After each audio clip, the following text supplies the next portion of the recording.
And joining me now is Waad al-Kateab, a Syrian journalist and Oscar-nominated filmmaker now based in London. Waad coming to prominence when she filmed and documented the Assad regime's brutal crackdown in Aleppo, beginning with those street protests in 2011 through years of bombing, living under the shelling with her husband, a doctor, and her baby girl, Sama, who was born during the war until forced to flee in 2016. Her documentary is dedicated to her daughter and entitled For Sama and has won many prizes. Let's take a look, first of all, Waad, before we come to you at your documentary's trailer.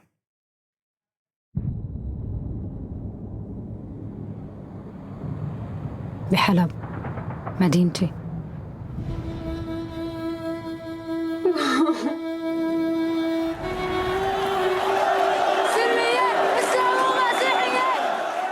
لسه عم صور. هذا الشيء اللي عم بيخلي معنى لوجودي.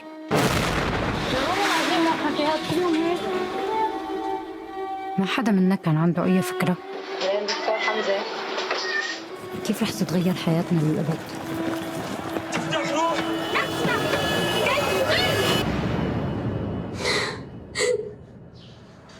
حمزة أنا حامل.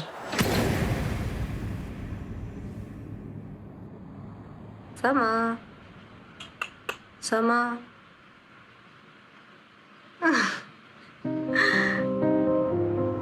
سما عملت هالفيلم مشانك. بدي إياك تفهمي شو اللي كنا عم نقاتل مشانه.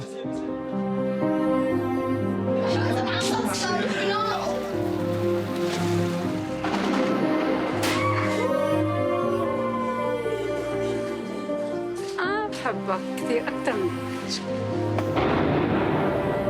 أصلا في ضرب كثير اليوم. سما أنا بعرف إنك عم تفهمي شو عم بصير. بقدر أشوف هالشي بعيونك.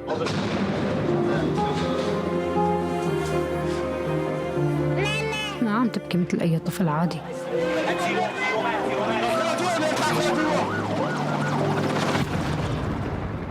هذا الشيء اللي عم يحرق لي قلبي. كمان خلصت المشفى. انت جوا.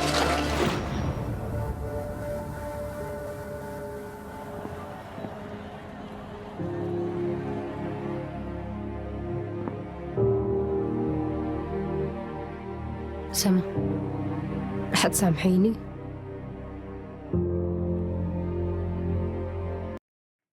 Well, thank you so much for your time. Firstly, as a Syrian who's been forced to live abroad, how has it been for you and the family in the last few days as events unfolded in your country? Thank you so much first for having me. There's no words to describe this feeling. You know, we knew very well how to describe when we are scared, when we have fear, when we witness so many war crimes, but we've never used to be happy in this way. We are over the moon. We are trying just to understand that this is real. This is really happening. We're so proud of the Syrian revolution, of where we are today. We're so grateful for where we are today, for I think, you know, have a new start, new opportunity, and new hope for what's coming for us as Syrians in Syria. How is your family doing in Syria? I was cut off from everyone I know who was inside the borders in Syria, especially under the regime control areas, where my extended family were there. My parents managed to escape years ago, and now it's the first time for a very long time I managed to speak to them, to see their faces, to talk to them. And it's just amazing now that, like, even people who were, I think, even pro-Assad, or they thought that, you know, Assad is the only solution for Syria, are seeing another way out, are seeing a new hope and a new way of living without that fear and without all the fake promises that Assad was giving them. How old is Sama now? She's 9 years old now. And I can tell you that she and my second daughter, Taima, both are very confused, you know, about what's going on now. They can understand that it's Bashar al-Assad who left, and that we have now a new opportunity to be able to go back to our country. But at the same time, her words were yesterday to us. She said to us "You are so weird, guys." She was like, "You are happy, you're dancing, you're laughing, but then you're sobbing, crying, what's going on?" So it's a lot. It's a lot for all of us to take today. Indeed, and I think all the trauma that your family has experienced in recent years, I imagine it's all comes flooding back. Are you already thinking about heading back to Aleppo? To be honest, it's definitely for us now a new beginning.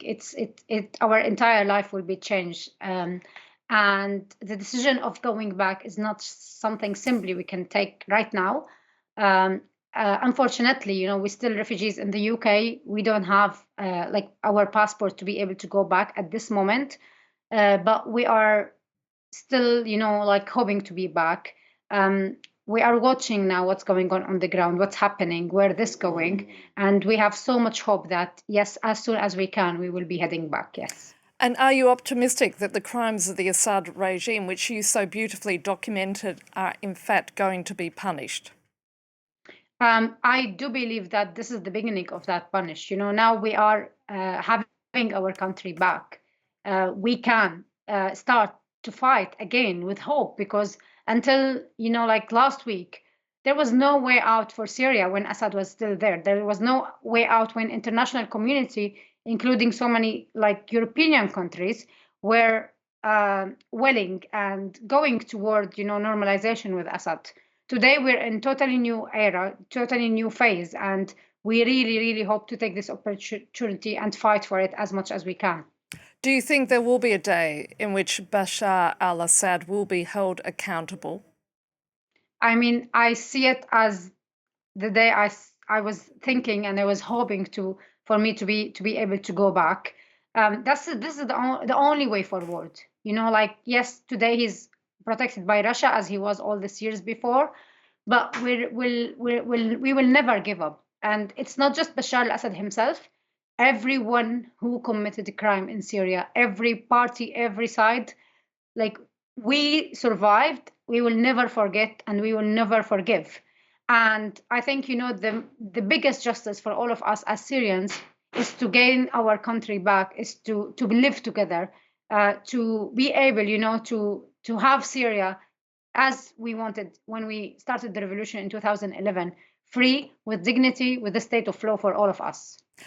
Syria is a multicultural country. There are many different communities. I'm just wondering, with the appointment of a conservative Islamist as a caretaker prime minister, is that a sign that the country might find itself difficult to unite all these various communities? Or could it indeed be facing a Taliban-light government, or is that too extreme from where you're standing?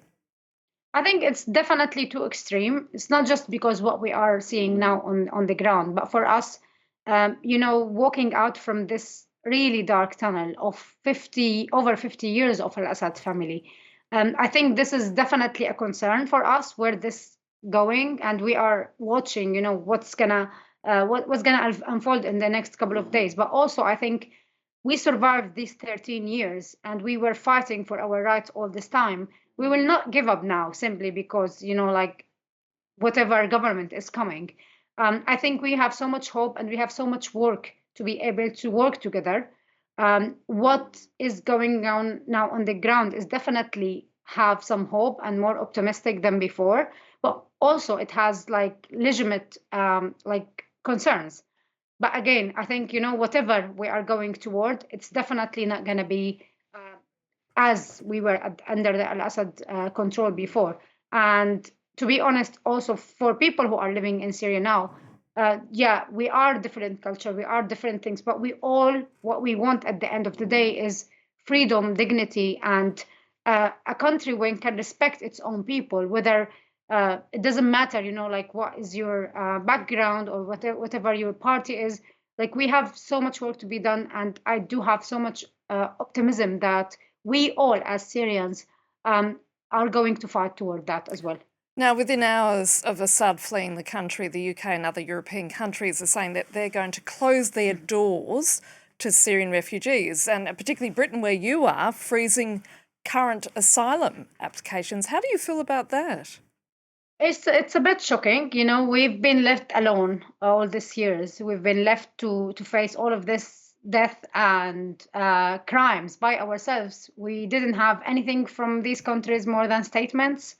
And today, you know, it looks like they've already took this decision even before this changing on the ground.